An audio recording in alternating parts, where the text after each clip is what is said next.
நம்ம ஊருக்கே போயிடலாமா? என்ன சொன்ன? ஏமா இன்னும் நீ வேலை செஞ்சு கஷ்டப்படணும்? நம்ம ஊருக்கே போகலாம்ல. ஏன் இத்தனை நாளாக உனக்கு கஷ்டமா தெரியலையா? எனக்கு தெரியும் ஏன் நீ இப்படி பேசுகிற, உன்னை யார் இப்படி பேச வைக்கிறான்னு எனக்கு தெரியும். அதெல்லாம் இல்லைம்மா, அப்பா ஊரில் உனக்கு ஒரு மாப்பிள்ளை பார்த்து வச்சிருக்காராம். போன உடனே பார்த்து பேசி முதல்ல உன் கல்யாணம் தான்மா முடிக்கணும்னு இருக்காரு. சொல்லுவான் அந்த ஆள், சொல்லுவான் அந்த ஆள் சொல்கிறான்னு நீயே நம்பிக்கிட்டு உக்காந்துட்டு இருக்க. இல்லைம்மா, உங்கள் அப்பா முன்ன மாதிரிலாம் இல்லைம்மா, இப்போ திருந்திட்டாருமா. அந்த ஆள் இப்படி தான் சொல்லி ஒரு ஒரு தடவை ஏமாத்துறான், அது உனக்கு தெரியல? இல்லைம்மா, அவர் முன்ன மாதிரி இல்லைம்மா, இப்போ நல்லா திருந்திட்டாருமா. நீ அவர்கிட்ட பேசலல்ல, அதனால தாம்மா உனக்கு இப்போ தெரியல. ஆமாம், எனக்கு தெரியல. உனக்கு தான் ஒன்றும் தெரிய மாட்டேங்குது. உனக்கு தெரியலையா இல்லை தெரிஞ்சு தெரியாத மாதிரி இருக்கியான்னு தெரியல. எனக்கே இந்த அளவுக்கு புரியுதுன்னா உனக்கு எந்த அளவுக்கு புரிஞ்சு இருக்கணும்? ஏன் இப்படி இருக்க? நீ ஒன்றும் கவலைப்படாதம்மா, அப்பா தான் உனக்கு ஊரில் மாப்பிள்ளை பார்த்து வச்சிருக்கார்ல, உனக்கு போன உடனே கல்யாணம் பண்ணிடுவோம். அப்புறம் நீ மாப்பிள்ளை வீட்டுக்கு போயிடுவ. யாரு அந்த ஆளா? பண்ணுவான், நல்லா பண்ணுவான். இதை ஒரு சாக்கா வச்சு தான் நம்மளை கூட்டிட்டு போறான். சரிம்மா, இந்த ஒரு வாட்டி பார்ப்போம். அந்த ஆள் மறுபடியும் திருந்தலைன்னா திரும்பவும் இங்கேயே வந்துடுவோம். ஆமாம், உங்கள் அப்பா கம்பெனி பாரு, ஒரு ஒரு தடவையும் போயிட்டு போயிட்டு வந்தா சேர்த்துக்கிறதுக்கு. இந்த வாட்டி கண்டிப்பாக அப்படிலாம் நடக்காதுமா, என்னை நம்பி வா. கல்யாணம் பண்ணலன்னா கூட பரவாயில்ல, என்னை நிம்மதியாக இருக்க விட்டாலே போதும். நீ எப்படி தான் அந்த நரகத்துக்கு திரும்ப திரும்ப போகணும்னு நினைக்கிறியோ தெரியல. இத்தனை நாள் எனக்கு விவரம் தெரியல. இனிமே நான் அப்படி இருக்க மாட்டேன். இந்த வாட்டி என்ன ஆனாலும் சரி, ஊருக்கு போகக்கூடாது. சரிம்மா, நீ பாய போட்டு படு, நான் போய் அந்த பாத்திரத்தெல்லாம் தேய்ச்சி வச்சிட்டு வரேன். சரி சரி, சொன்னதை மட்டும் ஞாபகம் இருக்கட்டும். சே, இந்த அம்மா ஏன் தான் அப்படி இருக்கா தெரியல. இவ வயிற்றுல பிறந்த பாவத்துக்கு என்னை ஒரு நாய்க்குட்டி மாதிரி இழுத்துட்டு தெரியுறா. ஒரு பொண்ணா இல்லை, ஒரு மனுஷியா கூட நினைக்க மாட்டேங்கிறாங்க. என்னை பற்றி நினைக்க இங்கே யாருமே இல்லை. ஏன்? நான் இங்கே நல்லா தானே சம்பாதிக்கிறேன். ஏன் இங்கே இருந்தால் இந்த அம்மாவுக்கு என்ன? எதுக்கு கூப்பிட்ட உடனே போகணும்னு நினைக்கிறாங்க? இவளுக்கு ஒரே இடமா இருக்கவே முடியாது. அங்கே போகணும், திரும்பி அவங்ககிட்ட அடிபட்டு திருப்பி வரணும், திருப்பி நான் வேலை தேடி அலையணும். நான் மட்டும் எல்லாருக்கும் நல்லதே நினைக்கிறேன். என்னை பெத்தவளே எனக்கு நல்லதே நினைக்க மாட்டேங்கிறான். அவள் வயிற்றுல பிறந்த பாவத்துக்கு இன்னும் என்னெல்லாம் அனுபவிக்கணும்னு இருக்கோ தெரியல. சரி சரி, நம்ம போய் தூங்குவோம். இதெல்லாம் யோசிச்சு நின்றா நம்ம போய் நிம்மதியாக வேலை செய்ய முடியாது. நம்மளுக்கு சோறு போடுறதே அந்த வேலை தான்.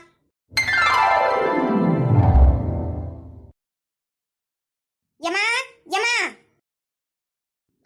சொல்லுமா. நான் வேலை கிளம்புறேன். ஏமா, சாப்பாடு செஞ்சாச்சு, கட்டித்தரேன், எடுத்துட்டு போயிடுமா. ஒன்றும் தேவையில்லை. நீ என்ன பண்ணுவியோ ஏது பண்ணுவியோ எனக்கு தெரியாது. நான் சாயந்தரம் வரத்துக்குள்ள அந்த ஆள் இங்கே இருக்கக்கூடாது. நான் சொல்றதா சொல்லிட்டேன். இப்போ நான் கிளம்புறேன். இவளுக்கு என்ன தெரியும்? யார் என்ன சொன்னாலும் சரி, நான் சாயந்தரம் மூட்டை முடிச்சு கட்டிட்டு கிளம்புறது தான். மது மது.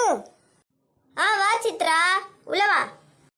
வாமா, பின்னாடி பாத்திரத்தை தேய்ச்சிட்டு இருந்தேன். சரிக்கா, அன்னைக்கு செலவுக்கு பணம் இல்லைன்னு சொன்னல.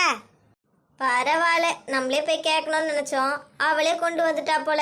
அவன் எடுக்கிற முடிவு நமக்கு சாதகமாக தானே இருக்கு. ஆமாம்மா சித்ரா. இந்தாக்கா, இதில் கொஞ்சம் பணம் இருக்கு, புடி. நீ அன்னைக்கு கொடுத்ததே இருக்கு, அதை வச்சு சமாளிச்சுட்டு தாம்மா இருக்கேன். என்ன ஒன்று, அது காலி ஆயிடுச்சுன்னா அதுக்கப்புறம் தான் என்ன பண்ண போறேன்னு ஒன்றும் புரியல. இந்தாக்கா, அது தீந்ததை இதை வச்சுக்கோ. நான் அடுத்த மாதம் சம்பளம் வாங்கி கொஞ்சம் பணம் தரேன். சரி சித்ரா, ஏதோ நீ கஷ்டப்படக்கூடாதுன்னு வாங்கிக்கிறேன். சரிக்கா, நான் கிளம்புறேன், டைம் ஆகுது. சாயந்தரம் வந்து பசங்களெல்லாம் பார்க்குறேன்.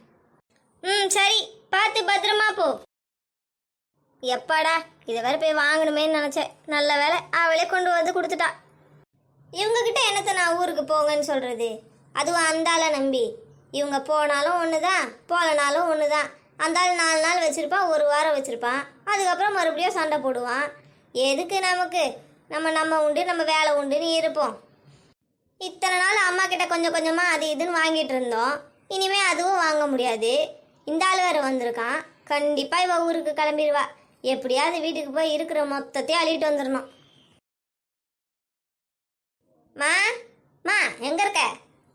வாமா மது, காஃபி போட்டு எடுத்துட்டு வரட்டா? எப்படியோ அவள் கண்டிப்பாக ஊருக்கு கிளம்பிடுவா. நம்ம மூஞ்ச பாவமாக வச்சுப்போம். அப்பதான் அம்மா மீதி இருக்கிறது எல்லாத்தையும் நமக்கு கொடுத்துருவா. அதெல்லாம் வேணாம்மா, இப்போதான் வரும்போது வெறும் கஞ்சி குடிச்சிட்டு வந்தேன். ஏம்மா சமைக்கலையா? என்னாச்சு? வீட்டில் எதுவும் இல்லைம்மா சமைக்கிறதுக்கு. இந்த மனுஷன் வேற வேலை இல்லைன்னு தெரிஞ்சிட்டு இருக்காரு. இந்த பசங்களுக்கே வெறும் கஞ்சியை தான் கொடுத்து ஸ்கூலுக்கு அனுப்பியிருக்கேன். என்னம்மா சொல்ற? குழந்தைங்களுக்கு கஞ்சா கொடுத்தாச்சா? வேற என்ன பண்ணுறது, வீட்டில் சமைக்க ஒன்றும் இல்லை, வெறும் கஞ்சியை தான் கொடுத்து அனுப்பணும். நானே அங்கே வரலான்னு பார்த்தேன், உங்ககிட்ட ஒரு விஷயம் சொல்லணும்னு. அப்படியா, என்ன விஷயம்? அது ஒன்றும் இல்லைம்மா, உங்கள் அப்பா வந்திருக்காரு, திருந்திட்டேன்னு சொல்கிறாரு, தங்கச்சிக்கு வர கல்யாணம் பண்ணலான்னு சொன்னார். என்ன முடிவு எடுக்கிறது? நான் போகலான்னு முடிவில் இருக்கேன். நீ எப்படியோ கிளம்பிடுவேன்னு எனக்கு தான் தெரியுமே. உன்னால் சொகுசு வாழ்க்கை இல்லாமல் இருக்க முடியாது. உனக்கு நகை பணம் இதுதான் முக்கியம். அந்த ஆளு கல்யாணம் பண்ணுவானா? பண்ணுவான், நல்லா பண்ணுவான். அந்த ஆளுக்கு வேணா ரெண்டாவது கல்யாணம் பண்ணிப்பானே தவிர எங்களுக்கெல்லாம் பண்ண மாட்டான். அந்த ஆளு கல்யாணம் பண்ணி வச்சா நாங்கள் ஏன் அப்படி இருக்கோம்? நீ ஏன் முடிவு பண்ணிட்ட? இதுக்கப்புறம் நான் என்னத்த சொல்கிறது? பார்த்து போய் நல்லா இருந்தா சரி. சரிம்மா, நான் தான் ஊருக்கு போகிறேன்ல, வீட்டில் இருக்கிற அரிசி பருப்பு எல்லாத்தையும் எடுத்து தரேன், எடுத்துட்டு போமா. ஆ சரி, எடுத்துட்டு வா. எப்பா, எப்பவுமே இந்த அம்மா கொஞ்சம் கொஞ்சமாக தான் தருவா. இந்த தடவை மொத்தமாக வாங்கியாச்சு. இதை வச்சுட்டு பசங்களுக்கு கொஞ்ச நாள் நல்ல சாப்பாடு செஞ்சு போடுவேன். இந்தாம்மா, இதில் கொஞ்சம் பணம் இருக்கு, செலவுக்கு வச்சுக்கோ. ஆ சரி. சரிம்மா, நான் போய் அக்கம் பக்கத்துலலாம் ஒரு வார்த்தை சொல்லிட்டு வந்துடுறேன், சாயந்தரம் ஊருக்கு போகிறோன்னு. நீ இரு, சரியா? ஆ ம் இவ்வளோ இருந்திருக்கு வீட்டில். இவ்வளோ வச்சுக்கிட்டு நமக்கு அப்பப்போ கொஞ்சம் கொஞ்சமாக கொடுத்துருக்கா. நல்லா ஜாலியாக கிளம்புறா. எப்படியும் அவன் ஒரு வாரத்தில் குடிச்சிட்டு வந்து 4 குத்து குத்துவான், 2 மிதி மிதிப்பான். மறுபடியும் இவன் அங்கேருந்து கொச்சிட்டு இங்கே வந்துடுவா. திரும்பவும் அவன் அங்கேருந்து வந்து கூப்பிடுவான். மறுபடியும் இவன் இங்கேருந்து மூட்டை முடிச்செல்லாம் நமக்கு கட்டி கொடுத்துட்டு கிளம்பிடுவா. இதே தான் நடக்க போகுது. எப்படி பார்த்தாலும் நமக்கு லாபம்தான். இவ புத்தியோட பொழைச்சிக்கணும். இவ இப்படி இருக்கிறதுனால தான் எங்கள் வாழ்க்கைலாம் இப்படி ஆயிடுச்சு. இவங்க இப்படி பொறுப்பே இல்லாமல் இருக்கிறதுனால தான் நான் இப்படிப்பட்ட ஒருத்தனை கல்யாணம் பண்ணின்னு கஷ்டப்பட்டுட்டு இருக்கேன். இன்னும் அவள் வாழ்க்கை என்னாக போகுதோ. இவெல்லாம் அடி வாங்கிறது தப்பே இல்லை, நல்லா வாங்கட்டும். ரோஜா, ரோஜா. ஐயோ, இந்த ஆள் குரல் வர கேட்குது. அப்புறம் நம்ம இதெல்லாம் வாங்கிறதுக்கு தான் வந்திருக்கோம்னு கண்டுபிடிச்சிருவானே. முதல்ல இதெல்லாத்தையும் எடுத்துகிட்டு போய் கிச்சனில் வைக்கணும். சீக்கிரம் எடுத்துகிட்டு போய் வச்சிடணும். எங்க போனா இவ? பொருளை கொடுத்தா ஆளே காணோம். ரோஜா, வாப்பா. என்னம்மா நீ மட்டும்தான் இருக்க? அம்மா இல்ல? அம்மா பக்கத்து வீடு வரைக்கும் போயிருக்கா. உன்னை பற்றி நான் நிறைய நல்ல விதமாக அம்மா கிட்ட எடுத்து சொல்லியிருக்கேன். உன் மேலே இப்போ அம்மாவுக்கு நிறைய நம்பிக்கை வந்திருக்கு. நான் ஒரு ஆள் மட்டும் பேசி அம்மாவை சம்மதிக்க வச்சிருக்கேன். சரிம்மா. மறந்துடாதப்பா, என் ஒரு ஆளால் மட்டும்தான் அம்மா ஊருக்கு வர சம்மதிச்சிருக்கா. தெரியும்மா.